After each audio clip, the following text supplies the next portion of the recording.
Hey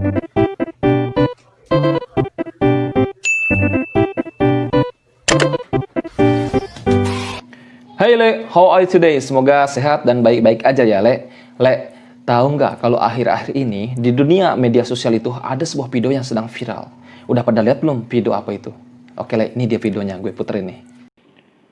Seorang perempuan yang memakai baju oranye dengan ekspresi muka yang polos, lalu kemudian dia tersenyum yang kayak ada manis-manisnya gitu. Padahal di balik muka dia yang datar dan polos, juga dengan senyuman dia itu ada kisah sadis yang tersembunyi. Ada tragedi apa sih sebenarnya sama cewek tersebut? Video ini memperlihatkan seorang perempuan yang memakai baju oranye dengan ekspresi muka yang polos, lalu kemudian dia tersenyum yang kayak ada manis-manisnya gitu Le senyumnya itu. Padahal di balik muka dia yang datar dan polos dan senyuman yang kayak ada manis-manisnya itu Le, tersembunyi sebuah tragedi, tersembunyi sebuah kisah nih Le. Oke Le, dia ini bernama Isabella Guzman. Kalau kita lihat dari video yang ditayangkan tadi, seolah-olah dia itu sedang tidak mengalami hal apapun Le. Kayaknya biasa aja gitu, tenang, slow, bahkan dia ada senyum-senyumnya gitu. Padahal Le, dia ini seorang psikopat aslinya itu. Dia lahir di Colorado, Amerika Serikat pada tahun 1995. Jadi Le, tahun ini dia tuh tepat berusia 25 tahun. Lumayan masih muda sih Le sebenarnya. Akhir-akhir ini Le, dia ini memang sedang viral sekali di media sosial. Padahal kasus dia ini terjadi 7 tahun yang lalu Le. Yaitu tepatnya pada tahun 2013. Yang mana usia si Bella ini pada saat itu masih berusia 18 tahun. Jadi Le, pada awalnya si Bella ini seorang anak yang baik-baik loh. Pada masa kecilnya itu dia tuh anak baik-baik. Namun pada saat itu Le, orang tuanya itu memutuskan untuk bercerai. Sehingga secara tidak langsung Le, si Bella ini terkena dampak dari keluarga yang broken home nih Le. Mungkin ya Le, setelah orang tuanya bercerai, si Bella ini menjadi anak yang kurang mendapat perhatian atau merasa terasingkan gitu oleh kedua orang tuanya itu. Sehingga timbullah gangguan-gangguan mental atau gangguan-gangguan kejiwaan kepada si Bella yang menyebabkan emosi si Bella itu sangat labil Le. Lalu si Bella pun diasuh oleh ibunya dan ibunya memutuskan untuk menikah lagi dengan seorang pria yang bernama Ryan Hoey. Akibat dari pernikahan ini Le, membuat jiwa dan mentalnya si Bella ini semakin terpuruk. Dia menjadi anak yang beringas, barbar, senggol bacok. Pokoknya dia itu menjadi anak yang emosian lah gitu, sangat labil sekali emosinya itu, terutama kepada ibunya sendiri ini Le. Jadi menurut kesaksian suami ibunya itu Le, yaitu kesaksian dari si Ryan Hoey, hubungan antara si Bella dengan ibunya ini semakin hari itu semakin memburuk. Tiap hari itu orang itu tuh berantem aja, ribut aja, cekcok terus gitu antara anak dan ibu ini, nggak nyambung gitu, nggak klop. Hingga akhirnya Le, pada tanggal 27 Agustus tahun 2013, si Bella ini mengirimi ibunya sebuah email. Pesannya cukup misterius Le. Jadi pesannya itu berisi, kau akan menebusnya atau kau akan membayarnya. Ini kan sebuah pesan email yang cukup janggal gitu, atau gimana gitu ya. Saya aja nih, kalau dapat email dari seseorang kayak gitu tuh, nggak punya hutang, nggak punya apa-apa, tiba-tiba dapat email, kau akan menebusnya, kau akan membayarnya. Tetapi posisinya sedang bermasalah dengan seseorang, pasti itu kan mengartikannya itu merupakan sebuah ancaman gitu. Ada apa gitu dia kok ngirim email seperti itu. Nah, setelah mendapat email tersebut, ibunya ini kaget, khawatir dengan keamanan dirinya sendiri. Hingga akhirnya ibunya pun melaporkan pesan email tersebut kepada kepolisian setempat sebagai bentuk ancaman ya Le. Lalu kemudian polisi pun datang untuk mengamankan rumah ibunya dan untuk memastikan kalau di rumah itu baik-baik saja, tidak ada kejadian atau hal-hal yang aneh gitu Le.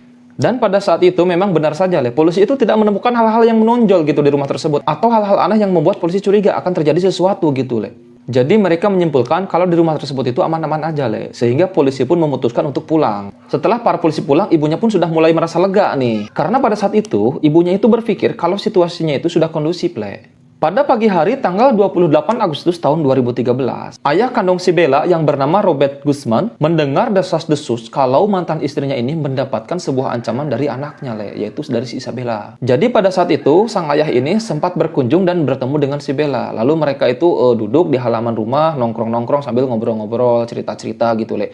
Nah, pada saat itulah ayahnya ini memberikan wejangan kepada si Bella agar si Bella ini baik-baik aja lah gitu sama ibunya, jangan ribut, terus jangan cekcok terus. Jadi maksudnya itu biar si Bella ini tenang Le, suasana hatinya itu. Pada intinya, ayahnya si Bella ini juga merasa cemas nih Le dengan keselamatan ibunya dan juga merasa takut kalau si Bella ini melakukan hal-hal di luar kendali setelah si Bella mengirim email kepada ibunya itu Le. Makanya ayahnya ini menyempatkan untuk datang dan menemui si Bella untuk memberikan wejangan dan nasihat-nasihat orang tua. Setelah ayahnya si Bella memberikan wejangan, nasihat-nasihat orang tua dan hal-hal yang positif lainnya Le. Jadi ayahnya ini merasa kalau si Bella ini akan bakalan baik-baik aja gitu.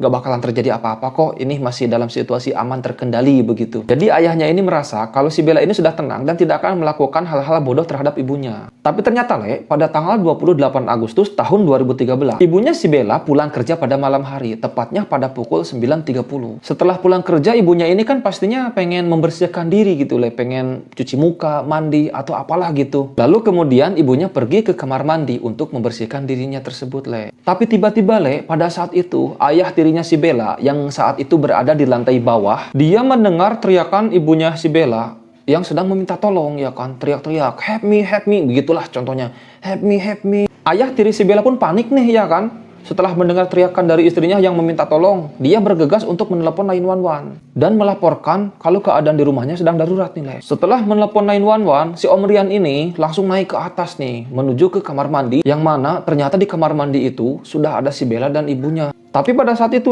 kamar mandi itu kondisinya sudah terkunci, jadi nggak bisa dibuka gitu, terkunci. Ayah tiri si Bella ini berusaha untuk membuka pintu itu, tapi nggak bisa. Kemudian ayah tiri si Bella ini semakin panik setelah melihat ada darah mengalir di bawah pintu kamar mandi tersebut dan ngerasa kalau si Bella telah membunuh ibu kandungnya sendiri. Setelah pintu kamar mandi tersebut berhasil terbuka ayah tiri si Bella ini kaget setelah melihat istrinya sudah tergeletak di lantai kamar mandi dan bersimbah darah. Di situ dia juga melihat si Bella yang sedang mengacungkan pisau ke arahnya Pada saat itu ayah tiri si Bella itu kan nggak bawa apa-apa Lihat si Bella dengan posisi memegang pisau ya kan, mengarah kepadanya, itu nggak bisa ngapa-ngapain.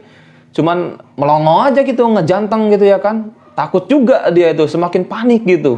Takutnya ya dia menjadi korban pembunuhan selanjutnya gitu Tapi kemudian si Bella ini memutuskan untuk kabur. Dia lari menuruni tangga dan pergi meninggalkan rumah itu Pada saat si Bella kabur, ayah tiri si Bella ini berusaha untuk memberikan pertolongan pertama kepada istrinya yang sudah tergeletak di kamar mandi Tetapi apa daya, rupanya istrinya tersebut sudah meninggal. Beberapa saat kemudian, akhirnya polisi pun datang, lalu mereka memeriksa kondisi dari ibunya si Bella. Di sini polisi memastikan kalau ibunya si Bella memang benar-benar sudah meninggal dan tidak tertolong lagi. Pada saat si Bella melarikan diri dia nih bingung mau lari kemana sebenarnya ya kan. Akhirnya dia memutuskan untuk masuk ke sebuah minimarket yang berada di dekat rumah dia itu. Pada saat itu, penjaga minimarket tersebut bisa dikatakan sebagai saksi juga Dan menurut kesaksian dari penjaga minimarket si Bella ini datang dengan baju dan rambut yang penuh dengan bercak darah. Lalu ditanyalah sama penjaga minimarket tersebut itu, "Lo kenapa kok berdarah-darah gitu?" Tapi pada saat itu, si Bella mengaku kalau dia ini menjadi korban pemerkosaan. Penjaga minimarket percaya-percaya aja dong ya kan dengan pengakuan si Bella. Bahkan pada saat itu, si Bella itu meminta agar penjaga minimarket tersebut itu tidak melaporkan kepada siapapun, termasuk tidak menghubungi polisi untuk mengusut kasus tersebut. Jadi pada intinya si Bella ini cukup dia dan penjaga minimarket itu ajalah yang tahu apa yang dia alami pada saat itu. Setelah itu, si Bella itu meminta dan memohon untuk numpang mandi gitu di minimarket tersebut. Boleh gak aku numpang mandi di sini? Ya, dipersilakan aja ya kan numpang mandi, ya silakan gitu, bersihkan dirinya dari darah-darah tersebut. Karena si penjaga minimarket ini kan merasa iba juga gitu dengan keadaan si Bella yang seperti itu. Padahal dia nggak tahu apa yang sebenarnya terjadi Jadi si penjaga minimarket ini nggak tahu kalau si Bella ini habis membunuh ibunya sendiri. Tapi dalam waktu 16 jam akhirnya si Bella pun dapat ditangkap dan diringkus oleh pihak kepolisian setempat. Lalu kemudian pada bulan Desember tahun 2013 atau 4 bulan setelah kejadian pembunuhan itu terjadi, si Bella pun disidangkan untuk memutuskan vonis hukuman apa yang akan diterima oleh si Bella ini Pada saat itu banyak sekali yang berharap agar si Bella ini dihukum seberat-beratnya sesuai kelakuan dia yang udah tega membunuh ibu kandungnya sendiri yang berusia 47 tahun pada saat itu Rupanya dari hasil pemeriksaan dan hasil olah TKP oleh pihak kepolisian setempat, di TKP itu ditemukan sebuah tongkat bisbol yang digunakan si Bella untuk memukul kepala ibunya. Di situ juga ditemukan fakta bahwa ternyata si Bella ini menusuk wajah ibunya sebanyak 35 kali dan juga menusuk leher ibunya sebanyak 51 kali. Wah, gila sih ini Tapi yang lebih menghebohkan lagi di persidangan itu terungkap bahwa sesungguhnya si Bella ini telah menusuk ibunya itu sebanyak 151 kali Gak bisa dibayangkan lagi bagaimana bentuk wajah ibunya ya kan yang ditusuk-tusuk sampai 151 kali. Menurut gua ya, dengan kondisi zaman yang sudah modern seperti ini, udah terbilang sangat sadis melakukan hal seperti itu Parah ya kan.